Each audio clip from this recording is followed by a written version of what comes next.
Good morning, or depending when you're watching this, good afternoon, good evening, or good night. My name is Ross, and as always told, I had a voice radio. So today, we're going to be looking at another exciting new card from Ultra Prism.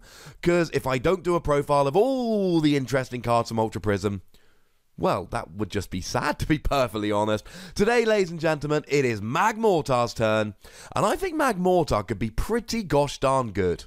Now, it is a fire Pokemon, which means you've got Volcanion. Now, Volcanion EX will not allow you to do extra damage. You are not a basic Pokemon.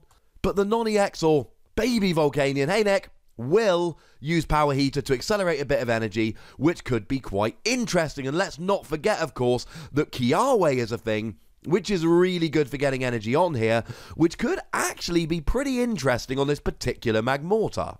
Being fire, you are hitting weakness against both Golisopod GX and Decidueye GX, both of which are seeing quite a bit of play at the moment. And weakness to water is alright at the moment. The only thing is that Greninja's seeing a bit of play here and there.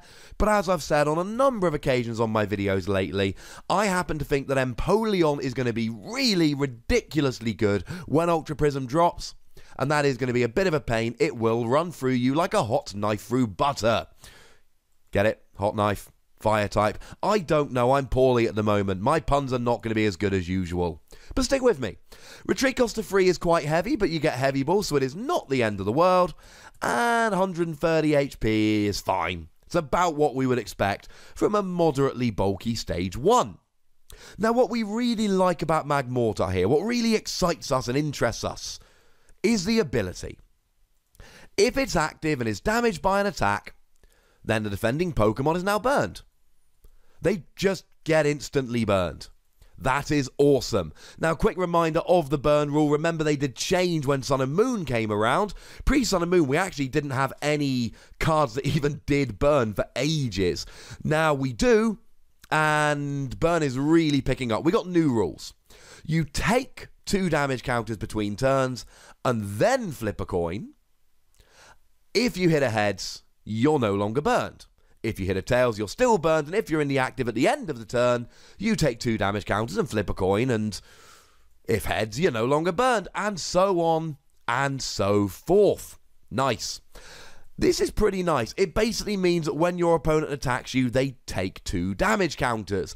Now, I should go to pains to point out here, this is only when you are damaged by an attack and you're in the active. So something like a Decidueye using Feather Arrow, that's an ability. They, even if they're in the active and hit you when you're in the active, will not get burned. And anything that hits the bench like, Buzzwole, and I know I mention him every video, I'm sorry he keeps coming up.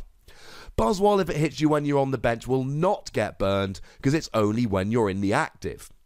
Here's the thing though, we've seen this quite a few times, this kind of ability whereby if you're hit, you take a couple of damage counters. It's never been particularly great.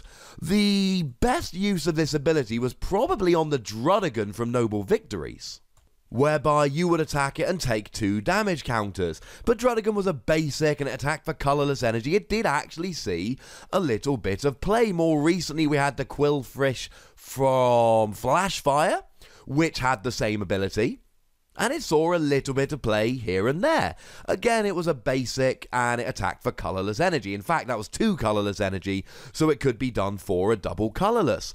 Well, neither of these Pokemon were game-breaking cards. Neither of these Pokemon were great. So, honestly, I'm not a huge fan of just, oh, they attack you and get burned and take 2 damage counters. Now, one of the things we need to remember with Magmortar here is, it's not just 2 damage counters. It's 2 damage counters, and then if they flip tails and don't get out the active, it's another 2. And then if they flip tails and don't get out the active, it's another 2, etc, etc.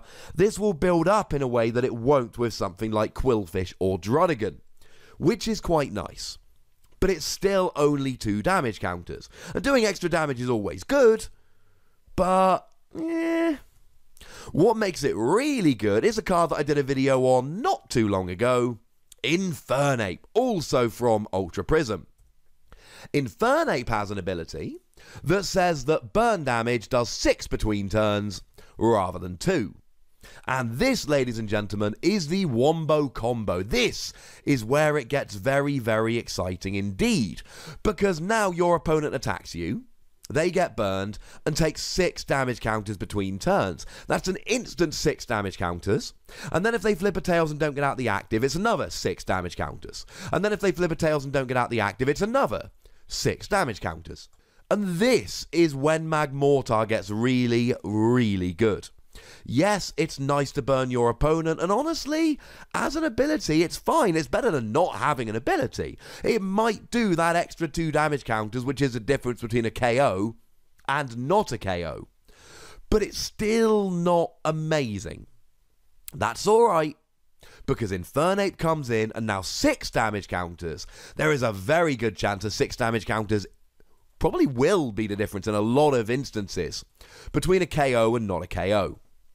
But we've also got a really good attack on Magmortar here. 2 fire, 1 colourless energy, 80 damage. You may discard 2 energy from this Pokemon. If you do, the attack does 80 more damage. Now, what's very important, if we look at the text here, there is no fire symbol, which means it is discarding any 2 energy here, not discarding 2 fire energy. So not unlike we do with Alolan Ninetales, and weirdly, it's basically the exact same attack as Alolan Ninetales, except you don't have to discard the energy, you can just do 80. But if you do, it's 2 coloured and a colourless to do 160 and discard 2 energy. It's Alolan Ninetale GX's attack on a non-GX, and it's even on a stage 1. And the thing is, that's a good attack. Now Alolan Ninetales had Aqua Patch, fine, but this could work. So you could here use double colourless energy. Get 2 fire and a double colourless, discard them. Next turn, double colourless, discard them. Doing 160 every single turn.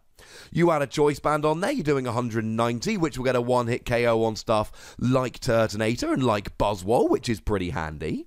But of course, then let's bring in the burn damage.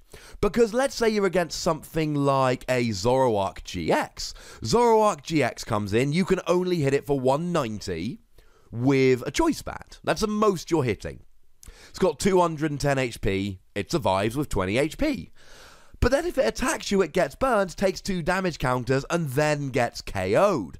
This is where the ability really shines. This is what I was saying a minute ago when I said it would often be the difference between not getting a KO and getting a KO. Of course, if you're against something like a Golisopod or a Decidueye here, you're doing 160 doubled, which is 320. You are easily getting the KO here. But what I love about this attack from Magmortar is just that you're hitting numbers. With a choice band, you get stuff like Buzzwole and Turtonator.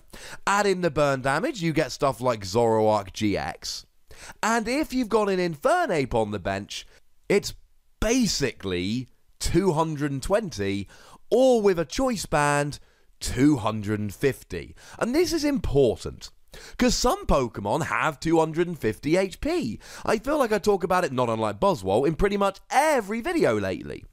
But the new Solgaleo GX is going to be amazing. It just is. It's that darn good. I'll pop a link to that video in the description. So, it's got 250 HP, and yeah, it's weak to fire, but the ability removes your weakness, so it's basically not weak to fire. So with a choice band here, you hit it for 190. Yay! It's not getting a KO.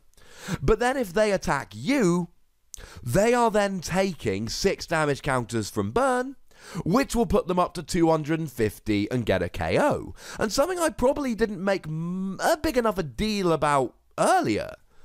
130 HP is a lot better than 120.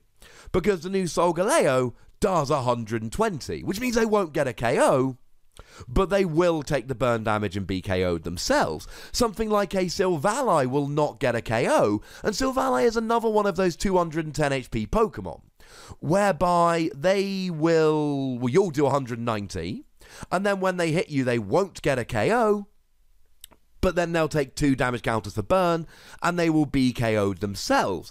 The combination of this attack and this ability mean that there will be turns where your opponent goes, I'm not attacking, because if I attack, I get KO'd going into my opponent's turn, but I don't get a KO myself. And actually, that should be mentioned here, how good that is. Because if your opponent attacks you and gets KO'd from burn, they have to put a new Pokemon in the active, and then you get the first hit, which is crazy good, because it basically means that you're taking a KO and potentially then taking another KO, either doubling up or just putting pressure on whatever Pokemon goes in the active. This has a lot of potential, ladies and gentlemen. The one reservation I really have about it is that it is so much better when there's an Infernape on the bench. And that's a stage 2, and that's a lot of effort. But it still takes down a lot of Pokemon without an Infernape. It still hits the numbers. And it's a non-GX that only gives up one prize. And, you know, between stuff like Volcanion and Kiawe, it's not like we don't have ways of accelerating energy. Use a Kiawe, put 4 energy on Magmortar, then you do 160, discard 2 of them. Well, then you've still got 2 energy on Magmortar, so then you add a third on there, and you can do this attack 2 turns in a row, and all you need is 1 energy over 2 turns. That seems pretty achievable. I'm going to give Magmortar between 3 and 4 Wassies. I think this has potential, I think it could be good, and I think people are going to play it. So between 3 and 4 Wassies sounds fair. Do remember that we don't give half Wassies because that would be barbaric, and we are not in the business of barbarity here. But as always, ladies and gentlemen, I want to know what you think about this card. Let me know in the comment section. Go nuts! Be nice.